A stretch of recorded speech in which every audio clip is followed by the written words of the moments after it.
What's up, guys? We've got a unique video today. It is not going to be your normal, and it is not for those of you who are a little bit sensitive. Now, I'm in that category, so I will say that. This video is going to be about how to make yourself better and not be terrible. That's pretty much it. It's not meant to be arrogant or aggressive, but it's going to come across that way because that's what's going to happen. So, we're going to talk to you about Nationals. Everyone's all excited about it. Everyone's all hype about it. And I am not, because still 2 months away and we have 2 sets coming up. But I'll show you guys how you brew for Nationals and how it's different than what you've been doing. So first things first, we're going to choose the most unrepresented color in the game because that's how you brew. So you start out with what's not popular and you make a deck that's rogue. Then if what you're playing isn't good, you'll find out really quickly. So we've got this leader right here, and that's what we're going to start brewing with. I played against a cool version of this at the last regional. I sadly did kill him on 2 because it's me and I was playing aggro, but he could have easily done the same to me had he went first.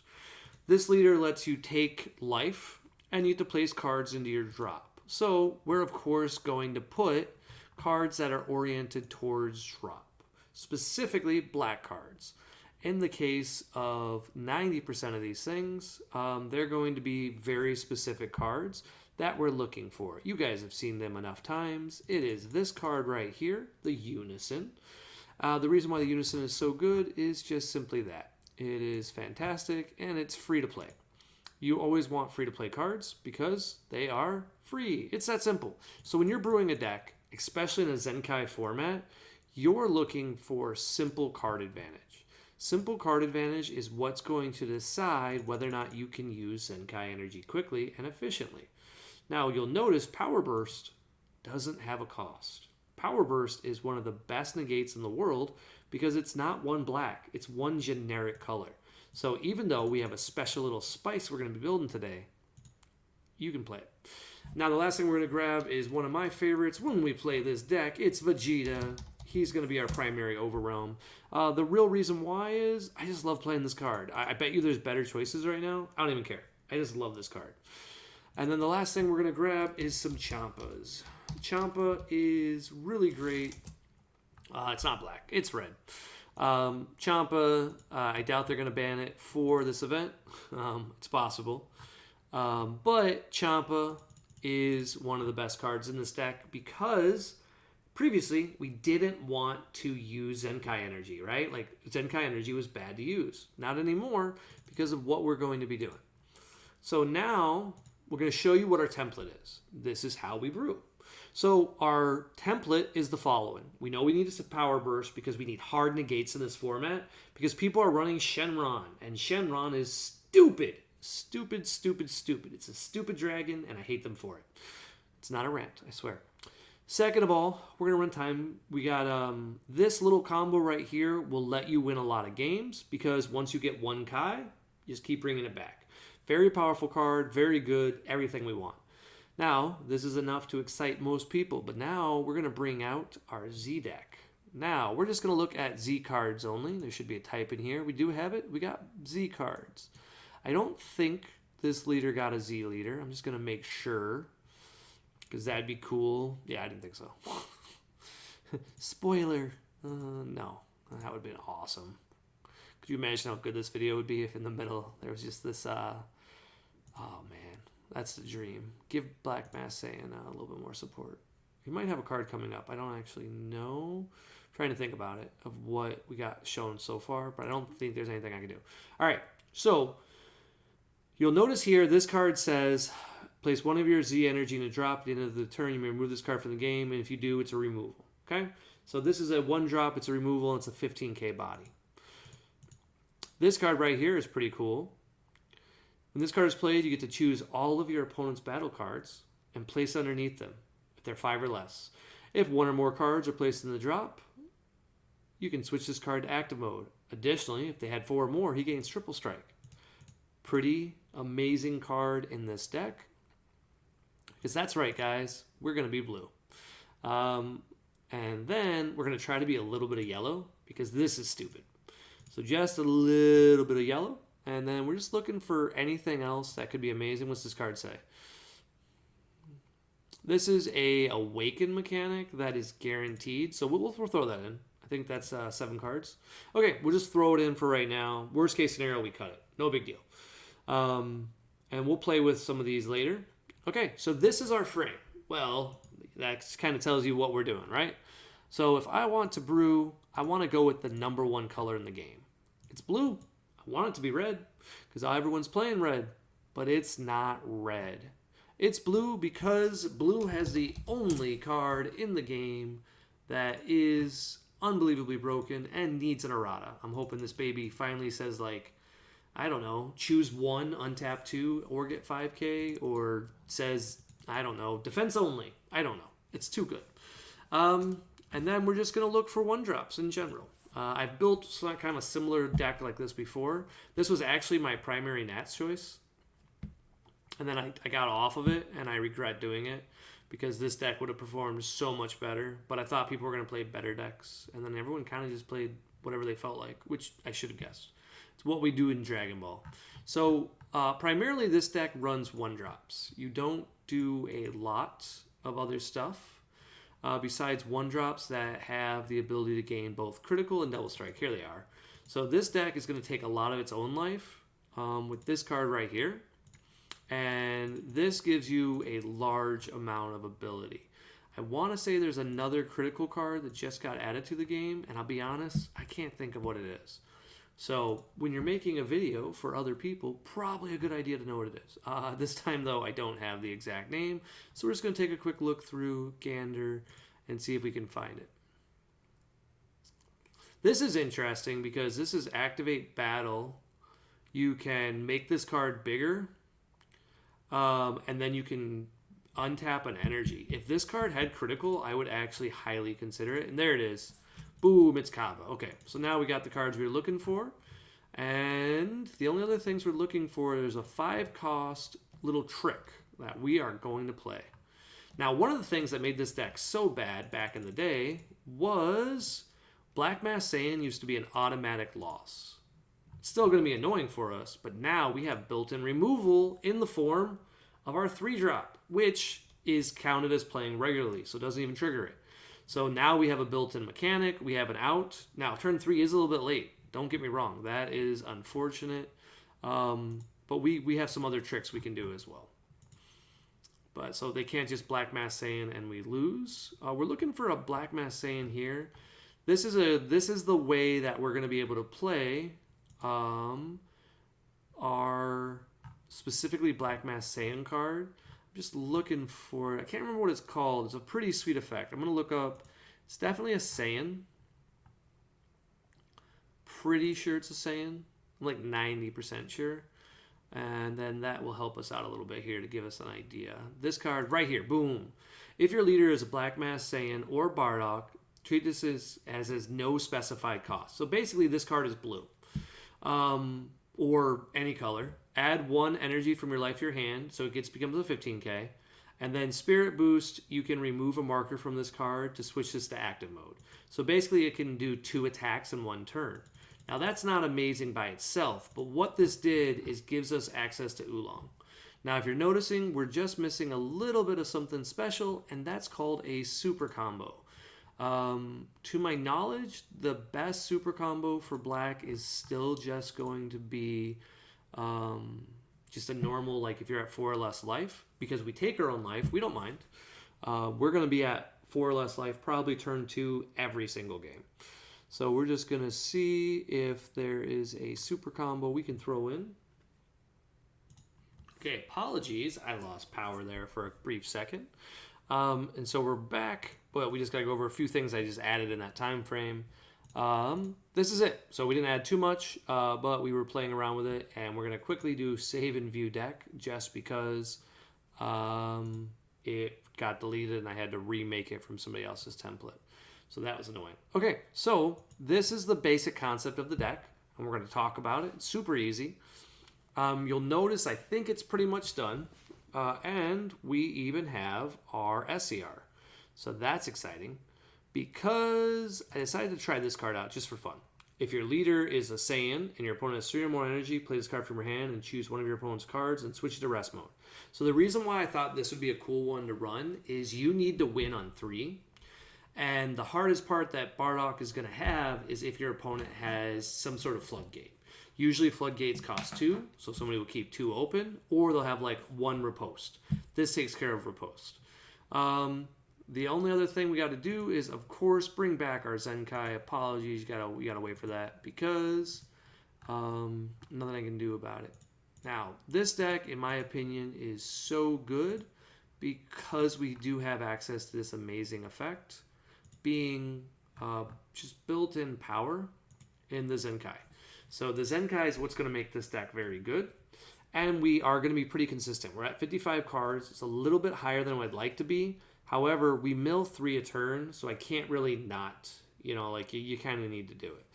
Now, if you look at our ratios, what makes this leader so powerful and so consistent is that on the front side, it's going to take a life, helping you awaken. It's going to put 3 cards in the drop.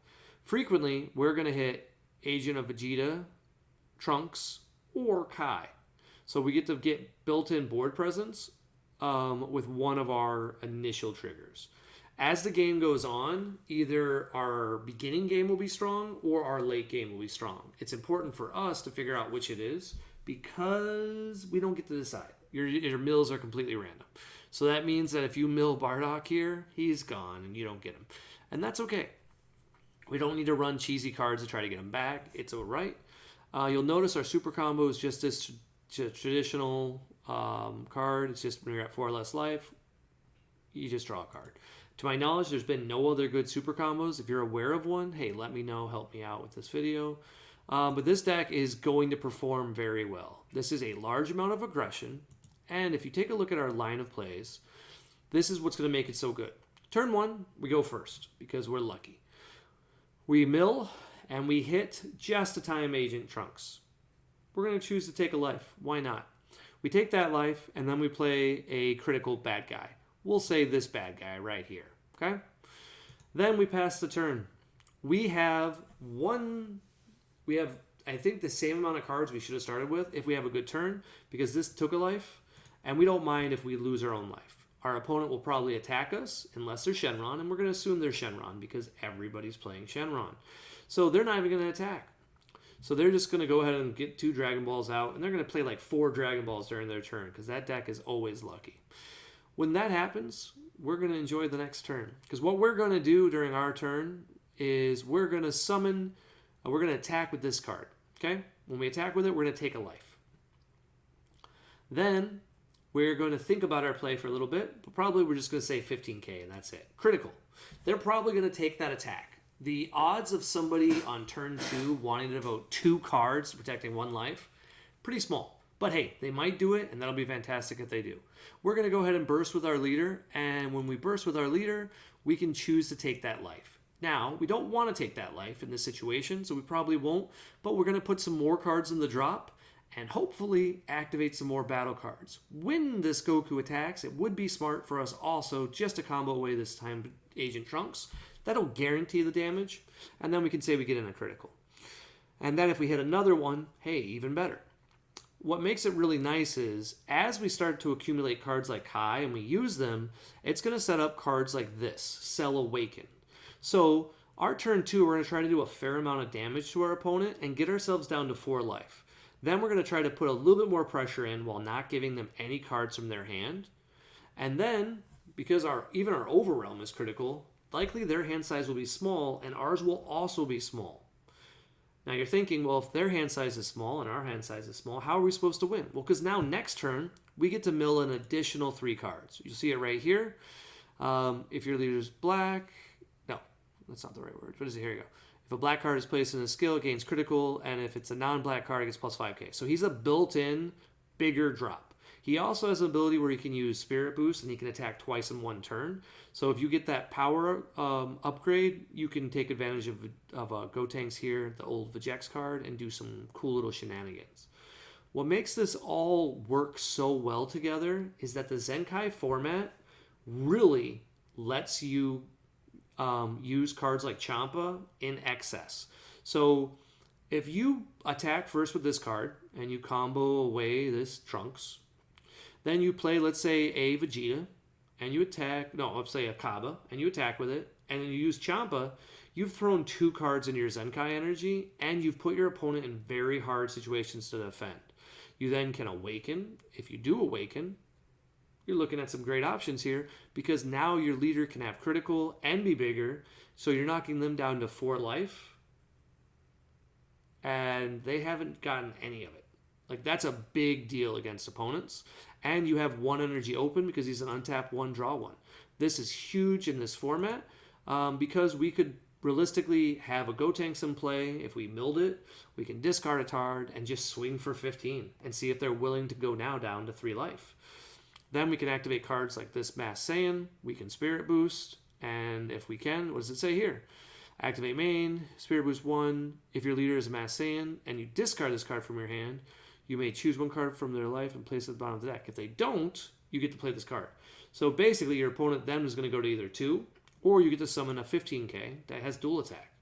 Well, because you used Spirit Boost, you get to add 1 of your life to your hand and attack again. Think about how many attacks this is on turn 2. This is insane. What makes it so much better is the fact that we get to play Cell the next turn, and Cell's going to be fantastic for us. Because Cell is going to take care of anything they put out that does not have barrier. So that is just fantastic, and we'll always have that turn 3 play. We're a blue deck. We have a plenty of blue available. We just have to keep the blue back to charge it. The only thing I could see changing about this list is if I'm worried about consistency, I cut this package. So I like this package, and I would run this for Nationals. Because in Nationals, you got to shoot for the fence. I played it safe last year, didn't make top cut. It hurt my soul. So what you could do here is cut this card just to have like a little bit higher consistency. And by the way, we're playing this Vegeta card because it's crazy good. And it's just a triple strike. It's a killer. So we get the 5, we win. We would literally run pretty much any blue card we want. It doesn't even matter. Like, I'm not going to lie to you. It's pretty much any blue card, but what we're probably just going to do is run, I think it's Borgos. I'm going to type in Borgos to see. It might be a Whis. Nope, it is Borgos. So this right now is if your opponent switches their energy to active during their turn. So right now SS3 is currently kicking butt. We could throw that card in, no problem at all. I believe Power Burst says I can pick up any 1-drop. Does it care about the color? Your leaders negate the attack. Okay, if your leader is black, then choose up to 1. Yes, okay, it has to be a black battle card. So the only card we can get is Kai. So that's unfortunate because we have to hit a Kai to start taking advantage of that, but that's completely fine. But that's how you brew a deck. Now, you start testing a deck like this, and you see how well it does in the current format to see if the current format is that broken. You don't take your Goku, your decks that you've been playing, you start with something that's janky, and you see if a janky deck can outlie and get you what you want. Now, this deck, I feel bad if anybody else was on it for Nats because I've just leaked it. This was one of the ones we considered. I have a better deck now, so we can show it off. But this was one of the ones that I was going to contend. It's still up there. If they do, please, Bandai, you got some time. If they give him any support, like a Unison that's specifically for him, that's like blue, that is like blue, but it's like if it gets discarded, its color doesn't matter or something, so it counts. Or maybe like a Black Mass Saiyan Champa that is a 0k, but if you want to pay 1, then it becomes tier 1. But these are the kind of decks I like. This is where I feel like the game is fun. Sorry for the long video, but this is an in-depth way to like create something that's fresh and fun. And then you'll see if you start playing with a deck like this in the current Zenkai format, most players can't handle it. Like, this is toxic. This is fast, aggressive, and it just wins games. And then the fact that this SER, it makes it really hard to win against this bad boy. I highly regret that I sent mine off to be graded, but cannot argue with getting a beautiful BGS 10. Later, guys.